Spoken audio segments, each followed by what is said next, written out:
Bonjour, je m'appelle Marine Quenin et je suis la directrice de l'association Enquête qui, depuis 2010, travaille avec les enfants sur les questions de laïcité et de faits religieux, et ce avec l'agrément de l'Éducation nationale.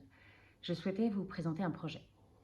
Dans le champ scolaire, nous nous adressons aux élèves de cycle 3 avec un outil qui s'appelle l'arbre à défis, que voilà, et qui permet en cohérence avec les programmes de mettre en place l'enseignement des faits religieux dans la classe pour permettre aux élèves à la fois d'aborder ces sujets sereinement hors des temps de crise, mais aussi de leur permettre de développer un rapport réfléchi à ces thématiques, notamment par exemple pour faire la différence entre ce qui relève du savoir et du croire, et par là d'entrer dans la laïcité à hauteur d'enfant pour la comprendre à leur niveau. Cela passe par une programmation en 12 séances où, par exemple, les élèves vont déconstruire des confusions courantes, par exemple entre arabes et musulmans, entre français et chrétiens. Mais je laisse Lauriane, enseignante, vous en dire plus. Alors, j'ai découvert l'arbre à défis au cours d'une formation proposée par l'association Enquête et ça m'a donné tout de suite envie de mettre en place ce jeu au sein de ma classe.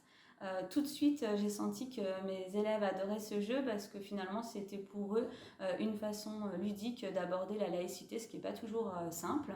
Et puis, ça a permis aussi au sein de la classe de créer des moments d'échange très enrichissants au cours desquels ils ont pu échanger leur point de vue. Et finalement, ça leur a permis de comprendre qu'il existait certes plein de convictions différentes, mais aussi qu'au sein même d'une religion, il pouvait y avoir des pratiques qui étaient différentes. Donc voilà, c'était une séquence très positive pour les élèves. Comme Lauriane, de nombreux enseignants avec lesquels on collabore constatent l'impact de cette pédagogie sur les élèves, mais nous souhaitons pouvoir convaincre plus largement pour que, in fine, un très grand nombre d'élèves sur tout le territoire puissent bénéficier de cet enseignement sereinement. C'est pourquoi nous avons initié un projet d'étude qui se déroulera l'année scolaire prochaine dans une centaine de classes des 3 académies franciliennes. La moitié des enseignants mettront en place cette pédagogie sur 12 séances dans leur classe, l'autre moitié pouvant la mettre en place l'année scolaire suivante si ils le souhaitent. Et un questionnaire sera passé pour mesurer l'impact à tous les élèves.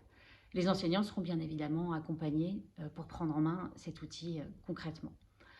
C'est le projet que je souhaitais vous présenter. J'espère qu'il saura vous intéresser et que vous serez nombreux à être volontaires.